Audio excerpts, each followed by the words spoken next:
ayrılığın acısını kalbime yazdım. Niçin ağlayarsın deyip doğrumu bana sözlü. Sen hiç aşık olmadın mı? Niçin ağlayarsın deyip doğrumu sevgimi duysunlar.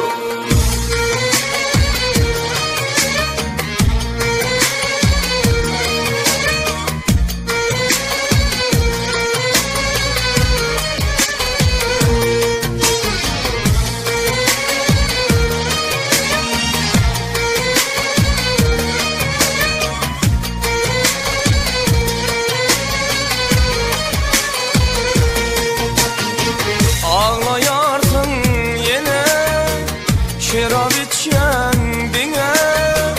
Ne olmuş, ne olmuş, ne olmuş söyle. Ağlayarsın yine şarap içkendine. Ne olmuş, ne olmuş, ne olmuş söyle.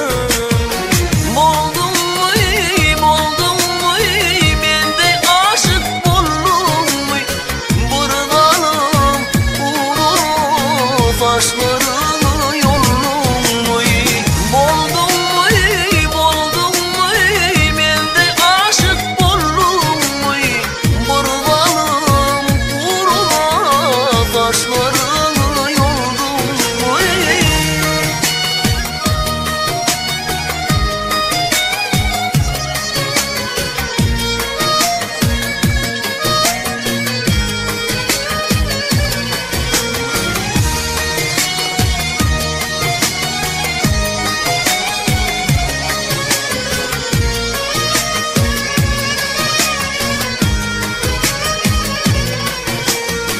Ağlasam diner mi gözlerimin bu yaşı? Yüreğim paralandı sonra yine bıraktı. Ağlasam diner mi gözlerimin bu yaşı? Yüreğim paralandı sonra yine bıraktı.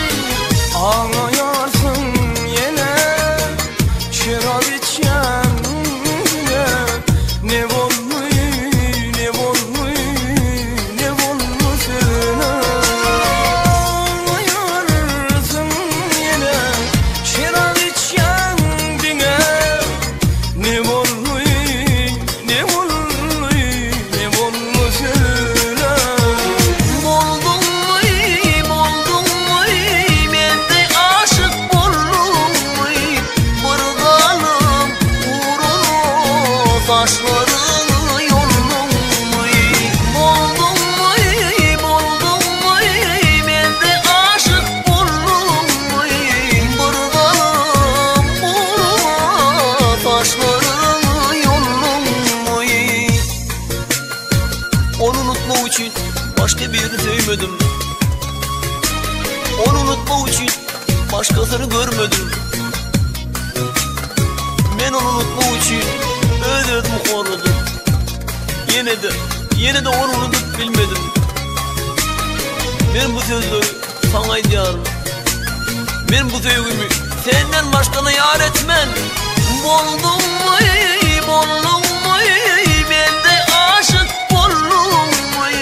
Kurbanım uğruna taşlarını yollum mu? Boldum mu, boldum mu? Ben de aşık oldum mu? Kurbanım uğruna taşlarını yollum mu? Boldum mu, boldum mu? Ben de aşık oldum mu? Kurbanım uğruna taşlarını